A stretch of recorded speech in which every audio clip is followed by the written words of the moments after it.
하나님 아버지 감사합니다. 이 시간에도 이 새벽 기도회로 저희들이 주님 앞에 나오니 저희들을 주님 품에 안아주시고 저희와 사귀어 주시옵소서. 이 시간에 혹 피곤한 몸을 누이고 아직도 잠들어 있는 이들이 있습니다. 또 이 시간에 열심히 일하고 있고 열심히 길 위에 달리고 있는 이들도 있을 것입니다. 이 시간에 잠 못 들고 근무 서고 있는 이들도 있을 것입니다. 하나님, 저희와 동일하게 저희 혜성의 온 교우들을 붙들어 주시고 저마다 있는 그 자리에서 하나님께서 저희를 붙들어 주시고 인도하여 주시옵소서. 오늘 하루도 주님 손에 있사오니 저희들이 빚어지고 또 빚어져서 주님께서 기뻐하시는 설계도대로 온전히 지어져 갈 수 있도록 도와주시옵소서. 이 시간도 저희와 함께하여 주실 하나님을 찬양하오며 예수 그리스도 이름으로 기도드립니다. 아멘.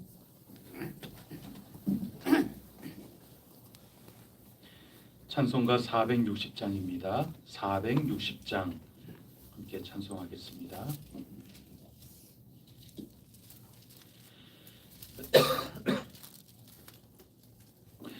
뜻없이 무릎 꿇는 그 복종 아니요 운명에 맡겨 사는 그 생활 아니라 우리의 믿음 치솟아 독수리 날듯이 주 뜻이 이루어지다 외치며 사나니 막힌 자 힘주시고 강한 자 바르게 주한 자 정케 함이 주님의 뜻이라. 해 아래 압박 있는 곳 주 거기 계셔서 그 팔로 막아주시어 정의가 다시 한번 찬양하겠습니다. 없이 무릎 꿇는 그 복종 아니요 운명에 맡겨 사는 그 생활 아니라 우리의 믿음 치솟아 독수리 날듯이 주 뜻이 이루어지라 외치며 사나니 약한 자 힘주시고 강한 자 방해 주한 자 정케 함이 주님의 뜻이라. 해 아래 압박 있는 곳 주 거기 계셔서 그 팔로 막아주시어 정의가 사나니.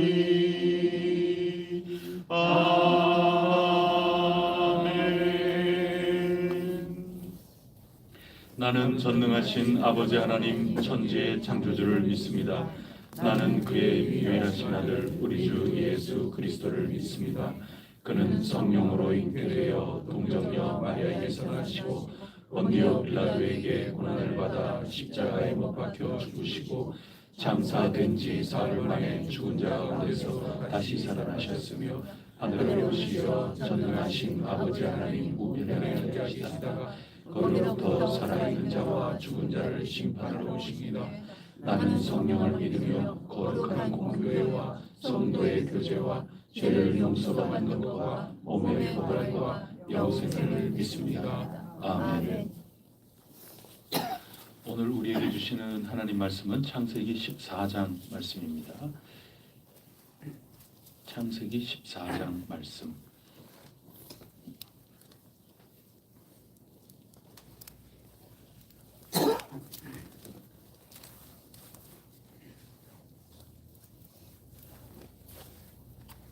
한 절씩 교독하겠습니다. 당시에 시날 왕 아므라벨과 엘리에셀과 엘라살과 아리옥과 엘람 왕 그돌라오멜과 고임 왕 디다리 소돔 왕 베라와 고모라 왕 민사와 아드마 왕 시나과 스보임 왕 세베들과 벨라 고수아라 싸우니라. 이들이 다 시딤 골짜기 곧 지금의 염해에 모였더라. 이들이 12년 동안 놀라운 섬기다가 제13년에 멸망한지라. 제14년에 그돌라오멜과 그와 함께한 왕들이 나와서 아스드롯 가르나임에서 르바 족속을, 함에서 수스 족속을,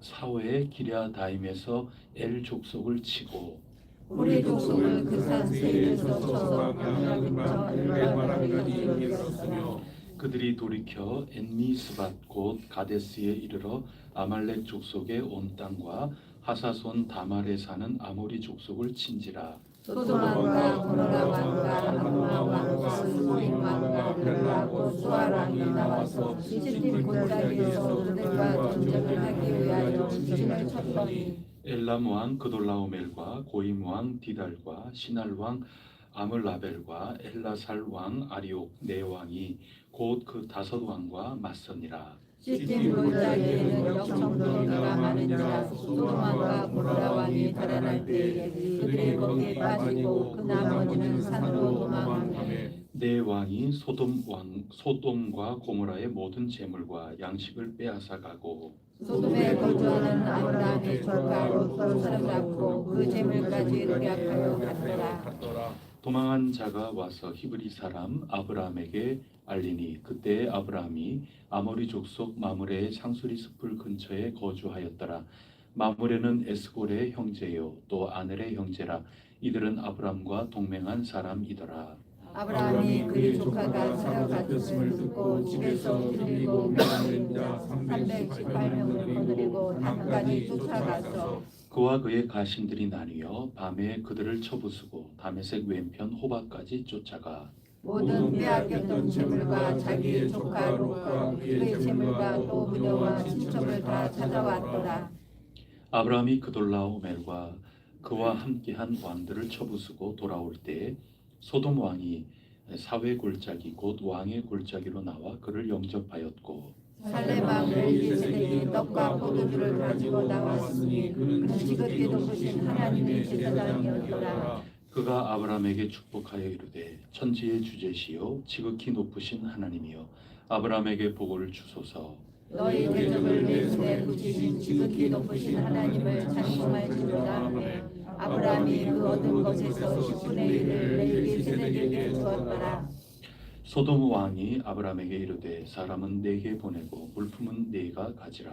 아브라함이 소돔 왕에게 이르되 천지의 주제이시오 지극히 높으신 하나님 여호와께서 내가 손을 들어 맹세하노니 네 말이 내가 아브라함으로 치부하게 하였다 할까 하여 내게 속한 것은 실 한 오락이나 들매 끈 한 가닥도 내가 가지지 아니하리라. 오직 젊은이들이 먹을 것과 너와 동행한 아들과 세스물과 아무레의 분깃을 취할지니 그들이 그 분깃을 가질 것이니라. 아멘. 오늘도 하나님께서 이 말씀 통하여 우리를 빚으시고 은혜로 살아갈 수 있도록 해주시기를 간절히 바랍니다. 오늘 14장의 말씀은 전쟁을 경험하는 아브라함입니다. 국제 전쟁에 휘말리고 말았습니다. 좀 이상하죠. 하나님께서 천지를 창조하시고 또 그 가운데 아담과 하와를 창조하시고 또 이어나가는 가운데 우여곡절을 겪지 않습니까? 노아 통해서 또 그 가운데 셈의 자손을 통하여 아브라함을 부르셨습니다. 아브라함이 정말 어려운 가운데, 가난한 가운데, 기근에 처하는 중에 그 믿음, 약속대로 사는 삶을 빚어졌죠.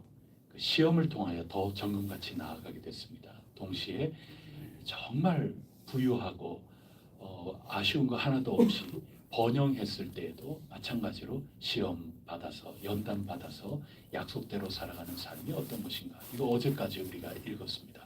하나님과 우리 사이의 관계인 거죠. 그런데 동시에 오늘 주어진 말씀은 국제적인 관계 속에서 아브라함의 모습을 드러내주고 있습니다. 이것도 연단이죠. 그래서 우리는 하나님을 믿는 사람이라, 하나님을 만났다 그래서 하나님과 나 사이의 관계로만 살아가는 건 아니지 않습니까? 그래서 여러 우리가 경험하는 빈부귀천, 희노애락 이런 삶 속에 우리의 믿음을 온전하게 정금같이 가꾸어 나가는 그 삶의 여정 가운데 있다는 것을 어제까지 가르쳐 주었다면, 오늘은 이 국제 정세, 우리의 삶 속에서 살아가는 우리의 삶의 좌표를 하나님 약속으로 살아가는 그 삶의 모습으로 우리를 격려해 주고 있습니다. 오늘 우리가 읽은 부른 그 찬송 가사도 마찬가지 아닙니까? 뜻없이 무릎 꿇는 그 복종이 아니요 운명에 맡겨 사는 그 생활이 아니라 우리의 믿음 치솟아 독수리 날듯이 그 주 뜻이 이루어지니지이다. 우리가 살아가는 이 국제 정세, 어떻게 보면 운명이죠. 우리가 뭐 살고 싶어서 한반도 땅 이 대한민국에 살았습니까?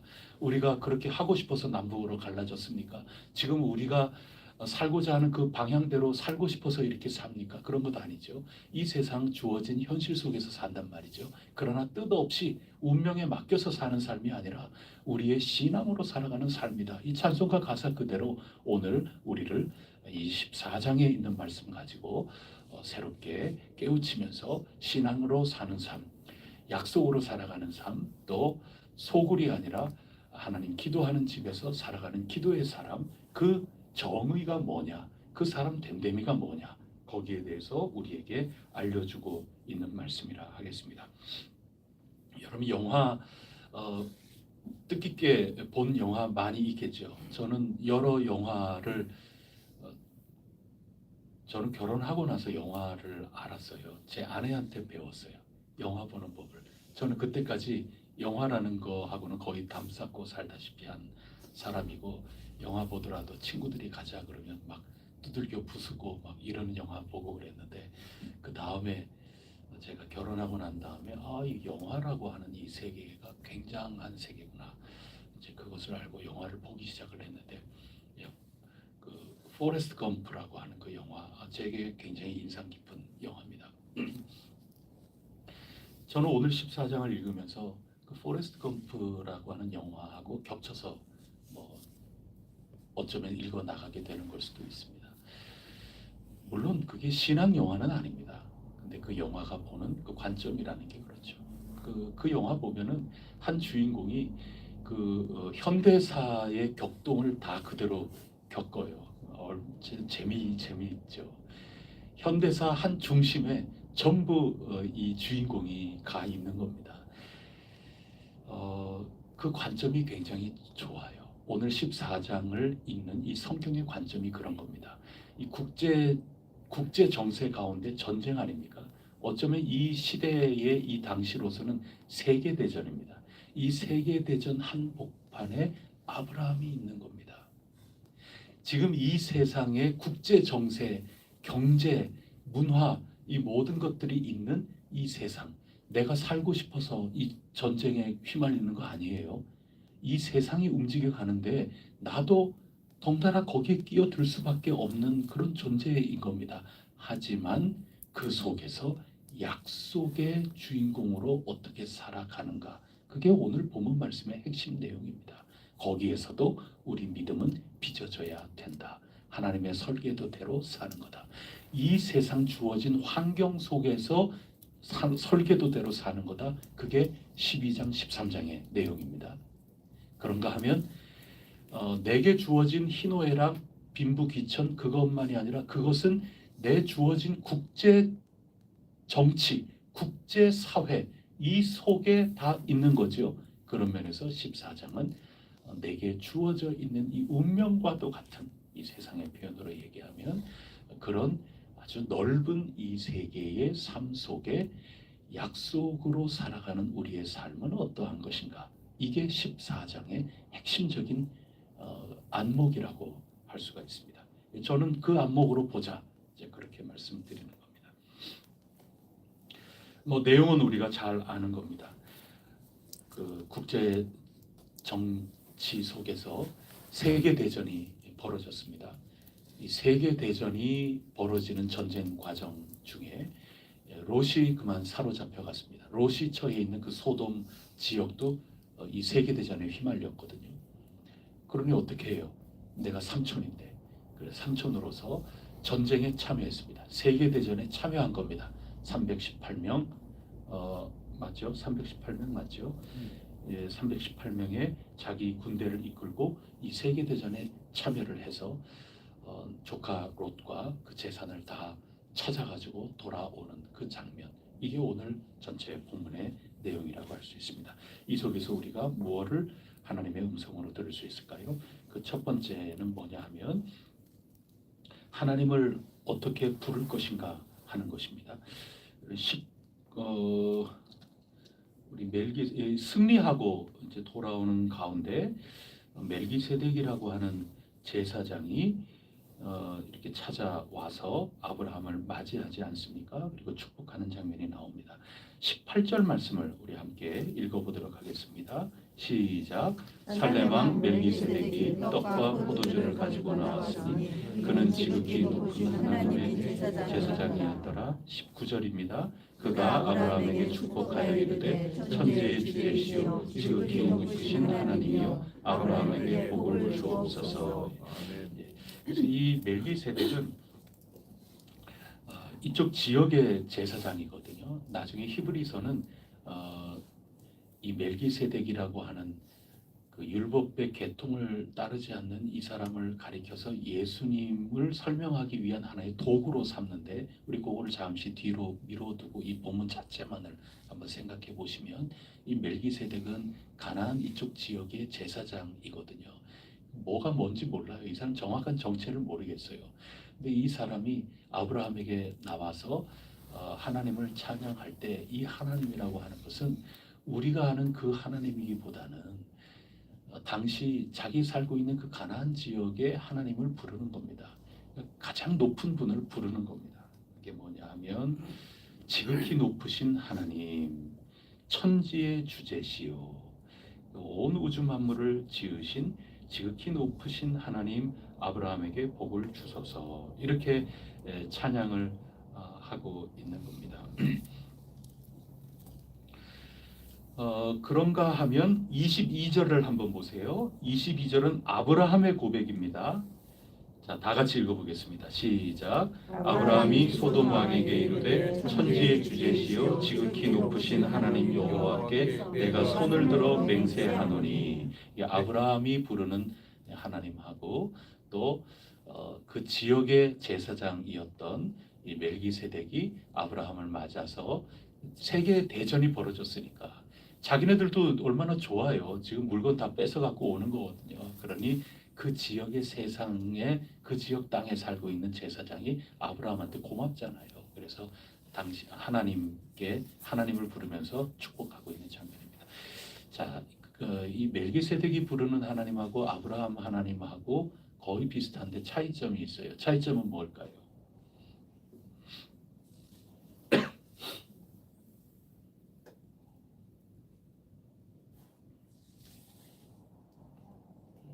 찾기가 쉽지 않아요. 아주 미세하게 차이가 납니다. 뭐가 더 들어갑니까? 천지의 주제는 19절에 보면은 천지의 주제 똑같이 들어있죠. 지극히 높으신 하나님 똑같이 들어가 있죠. 손을 들어 맹세하는. 손을 들어 맹세하노니 그렇죠. 뭐 그것도 차이가 있는데 이 명칭을 지금 보라는 얘기입니다. 명칭.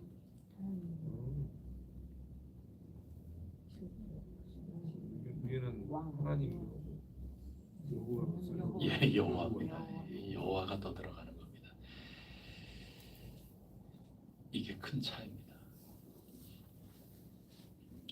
그래서 하나님은 우리나라로 얘기를 하면 하늘님이죠. 하늘님. 그 옛날 처음 중국이나 또 이 땅에 복음이 전해지고 중국이 먼저 복음을 받지 않습니까? 그때는 상제라고 불러요. 상제. 가장 높으신 임금이죠. 황제보다 더 위에 있는 상제, 상제님이라고 부르죠. 우리나라도 그런 영향을 받아서 상제라고 하는 그런 이야기도 쓰고 그렇습니다. 그러다가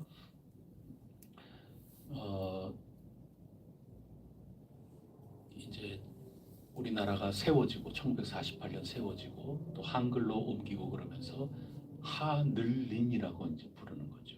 그래서 그거를 하늘님 이렇게 하기가 발음이 그러니 하느님이라고 부르는 거죠.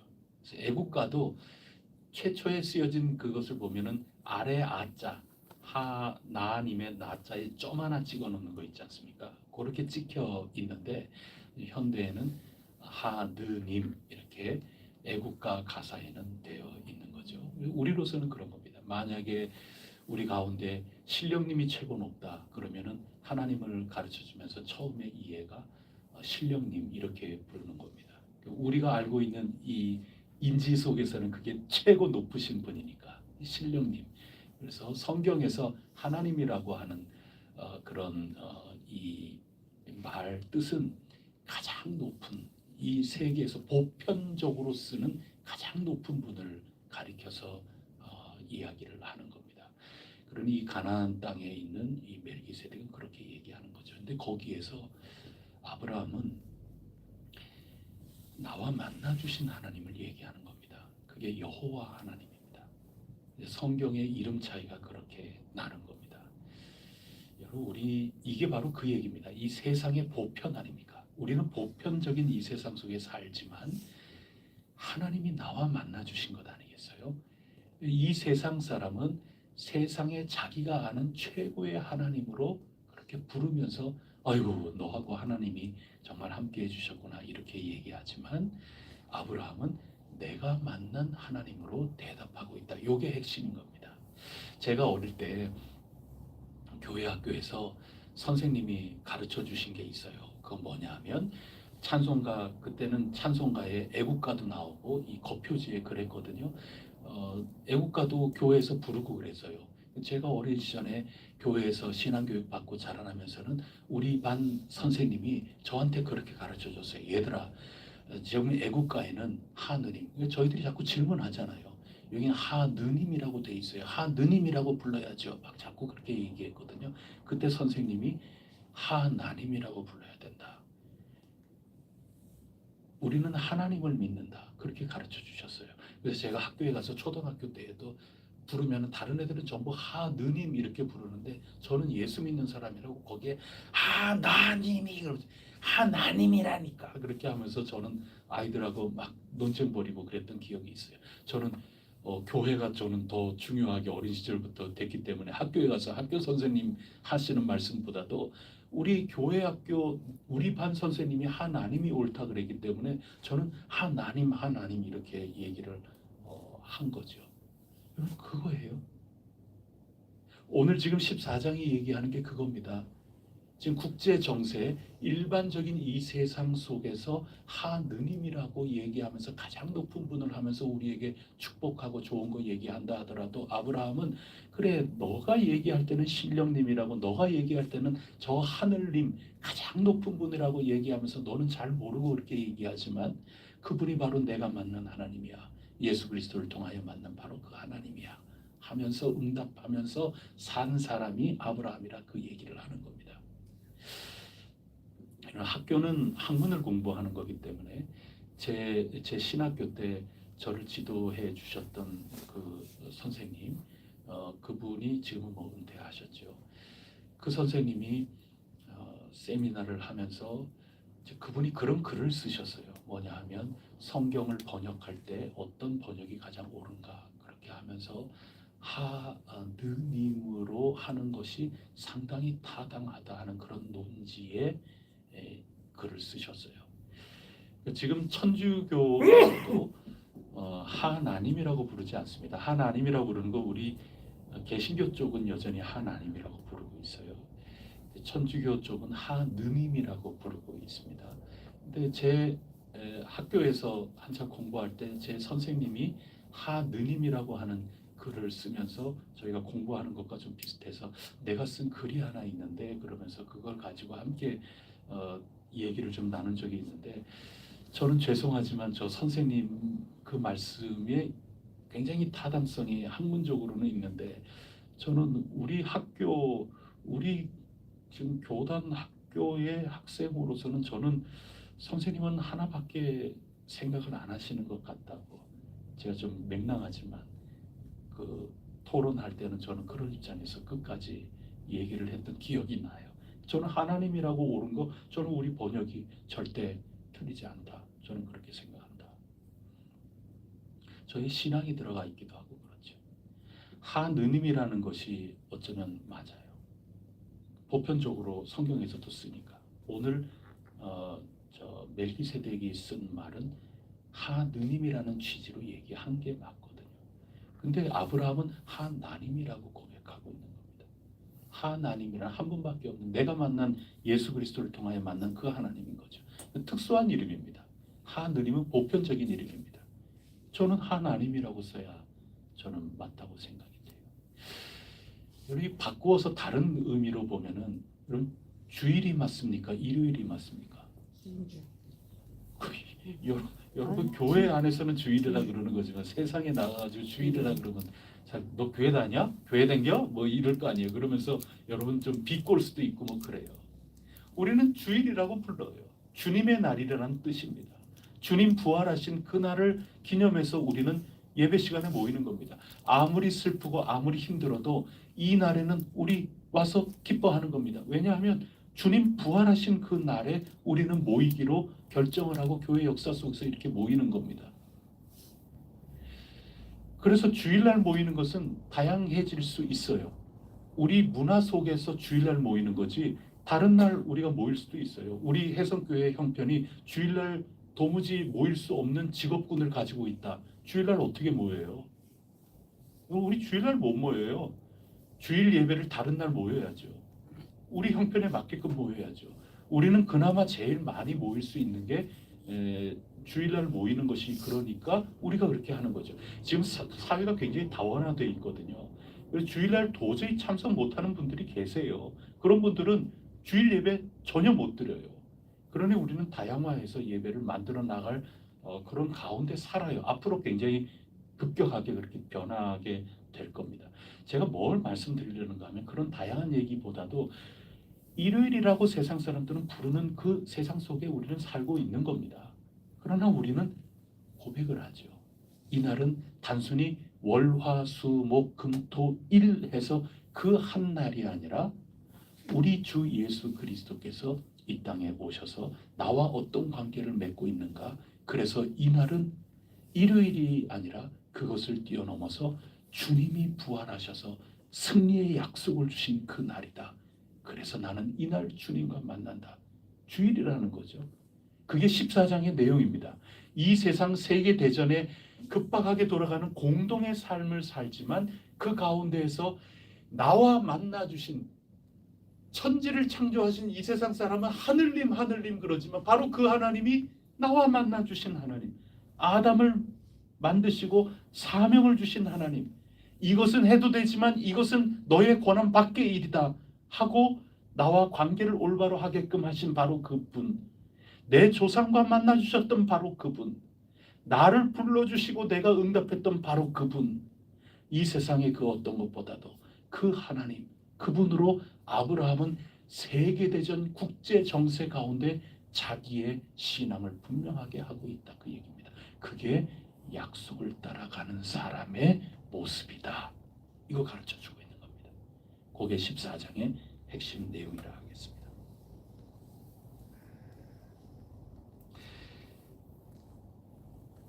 그분께서 지금 나를 도와주신다 하는 그러한 얘기인 거죠. 시 121편을 보면 나의 도움이 어디서 올까? 내가 산을 향하여 눈을 든다. 나의 도움이 천지를 지으신 여호와에게서로다.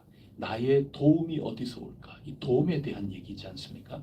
지금 멜기세덱은 천지를 창조하신 하늘님, 그분을 얘기하지만 그분이 바로 여호와 하나님이시다. 나와 만나주신 예수 그리스도를 통하여 만나주신 바로 그 하나님이다. 그분이 나를 돕는다. 천지를 지으신 그분만이 아니라 나를 도우신다. 그 얘기입니다. 천지를 지으신 분이시다. 이게 철학의 하나님 아니겠어요? 철학의 하나님이라는 것은 아주 보편적으로 원리를 찾아가지 않습니까? 그래서 만난 가장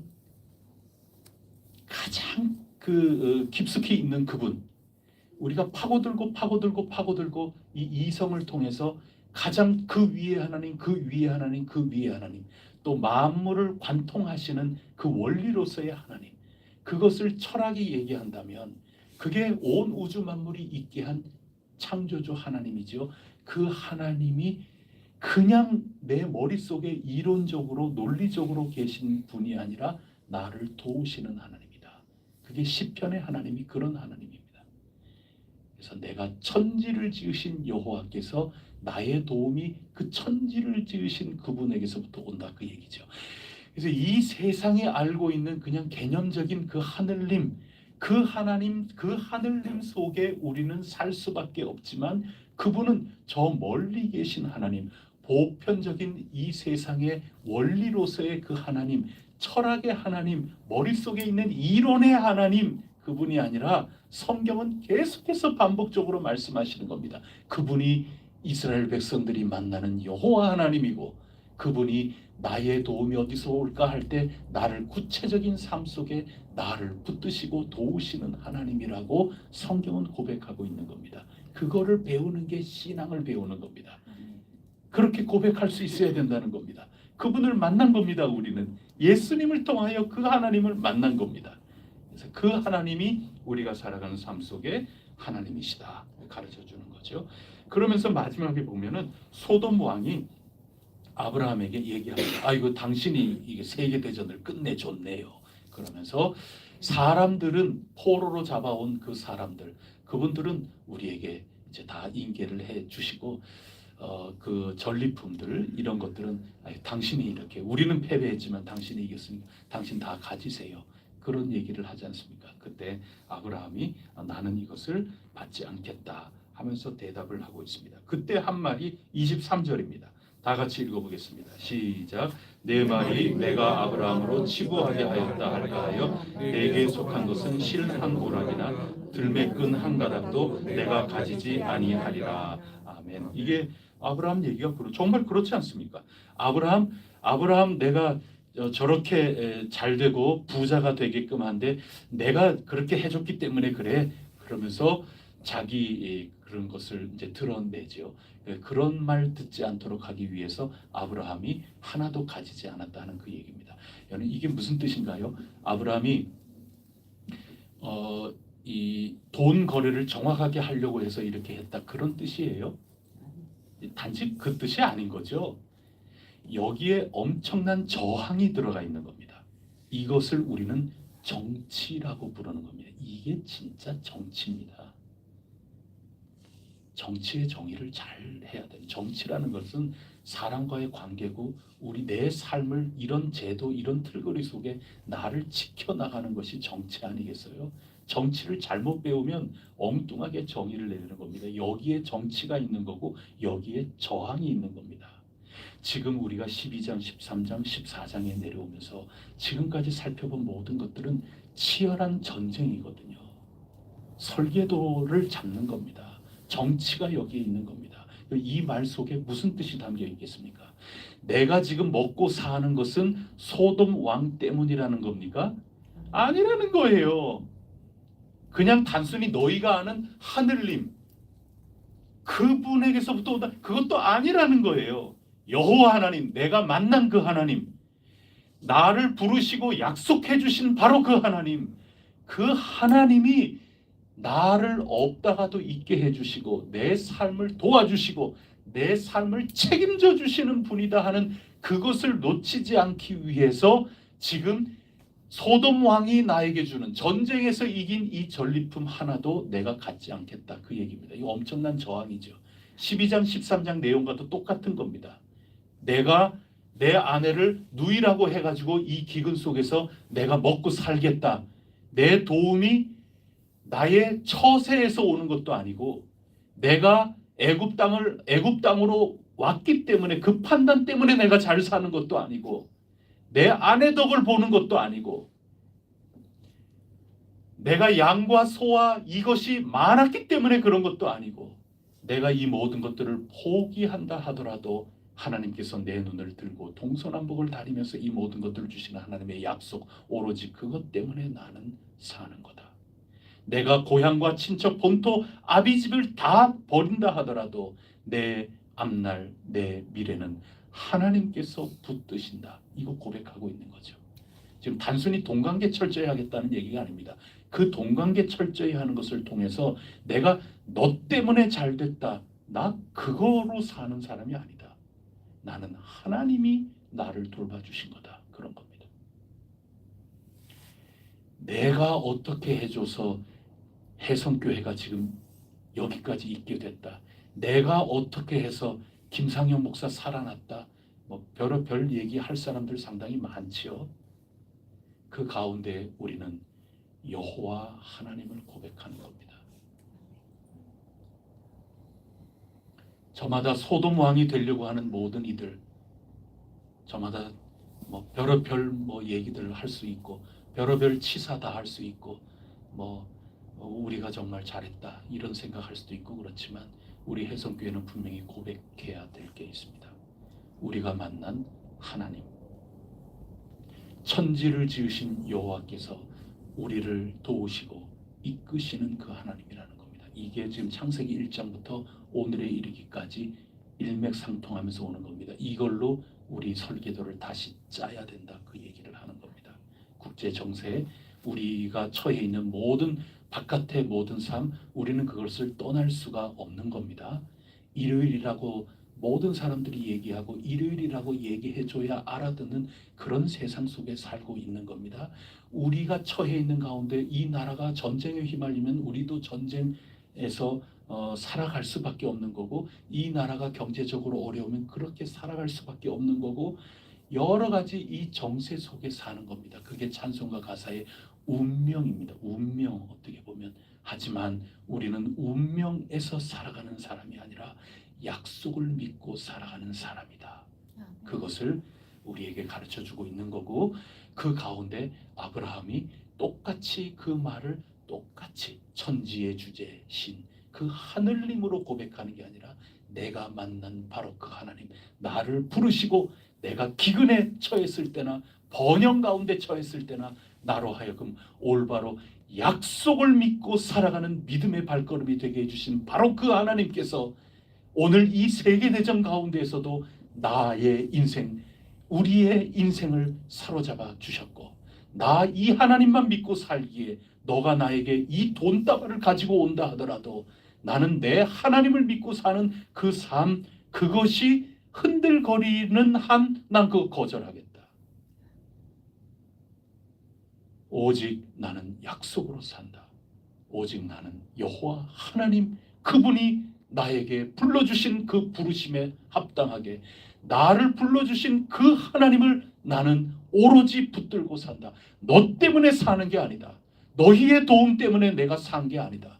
나는 오로지 하나님 한 분 의지하면서 그분이 내 길을 한 걸음 한 걸음 인도하고 열어주셔서 그 길을 순종하면서 여기까지 온 것이다. 이것이 내 삶 가운데 있는 거고, 우리 공동체의 삶 가운데 고백이 될 때 우리는 비로소 약속을 따라가는 공동체가 되는 거고, 소굴이 아니라 기도하는 집이 될 수 있는 겁니다. 여러분, 면도칼처럼 날카로운 겁니다. 그냥 면도칼 들이대지 않고 그냥 일반적인 칼을 들이대면 다 뭉뚱그려서 우리 신앙 잘합시다 이렇게 되는 겁니다. 창세기의 이 설계도 거기에 우리가 어떻게 민감하게 하나님 앞에 우리의 신앙과 삶을 굳건하게 세워야 될까 할 때 오늘 이 창세기 1년에 쭉 읽어나가는 흐름 속에서 오늘 14장의 말씀은 그것을 우리에게 드러내주고 계시는 겁니다. 그래서 내일 만납니다. 15장의 하나님을 만나는 겁니다. 하나님의 은혜가 여러분을 정말 희노애락 슬픔과 어려움 많이 있지만 하나님을 만나시기를 바랍니다. 그 하나님은 단순히 신령님이 아닙니다. 우리의 아무것도 몰랐을 때 이 땅 사람들은 삼신할머니, 신령님 뭐 그렇게 했지만 네가 알고 있는 그 하나님, 너가 정말 희미하게 알고 있는 거야.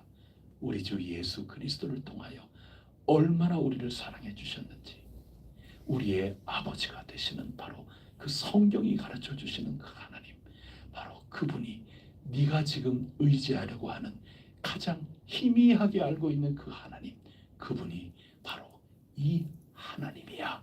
이것으로 우리는 힘차게 살아가고 이것의 증인으로 살아가도록 부름을 받은 것입니다. 아멘. 우리를 도우시는 하나님이십니다.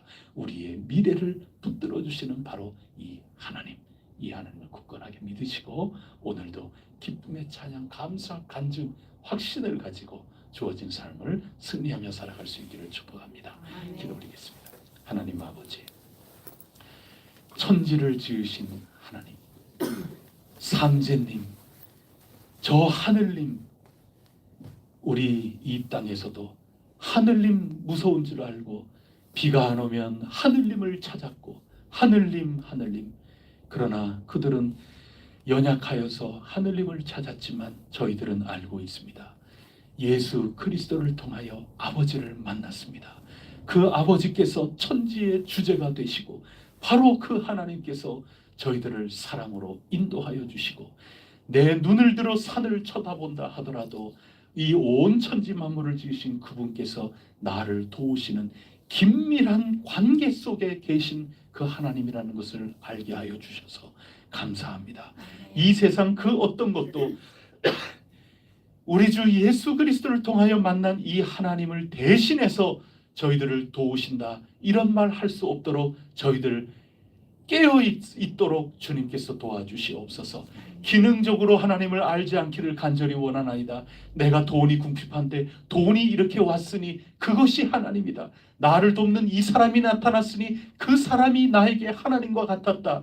이렇게 꽁 잡는 게 매라고 하는 이 신앙 속에 이 세상을 살아갈 때 얼마나 저희들이 위태위태하게 흔들흔들 거릴 수 있는지요. 이 세상의 권력, 힘, 나를 좌우할 수 있는 그 힘 앞에 하나님이 그 속에 있는가 보다 착각할 때가 얼마나 많이 있는지요. 하나님을 힘과 권세, 권력으로 이해하는 것에서 벗어나게 하시고 하나님이 나를 돕고 나의 길이 열리게 되는 바로 그 기능적인 꽁 잡는 게 매라고 고백하는 일이 있지 않도록 도와주시며 오직 사나 죽으나 내가 번영할 때나 내가 궁핍할 때나 나를 만나주신 그 약속의 하나님 예수 그리스도를 통하여 만나주신 그 하나님 그분만이 오로지 내 삶 속에 존귀히 되는 그 길 속에 살아갈 수 있는 저희들의 신앙이 되게 하여 주시옵소서. 아멘. 깨끗하고 순결하고 면도칼처럼 날카롭게 분별된 그 하나님께서 오늘 저희 각 사람을 도와주시고 저희 해성교회 삶을 붙들어주고 계신다는 것을 고백하고 찬송하고 선포하오니 오 주님 약속대로 살아가는 저희들의 삶이 되게 하여 주시옵소서. 아멘. 이 모든 말씀 우리 주 예수 그리스도 이름으로 간절히 기도드립니다. 아멘. 하늘에 계신 우리 아버지, 아버지의 이름을 거룩하게 하시며 아버지의 나라가 오게 하시며 아버지의 뜻이 하늘에서와 같이 땅에서도 이루어지게 하소서.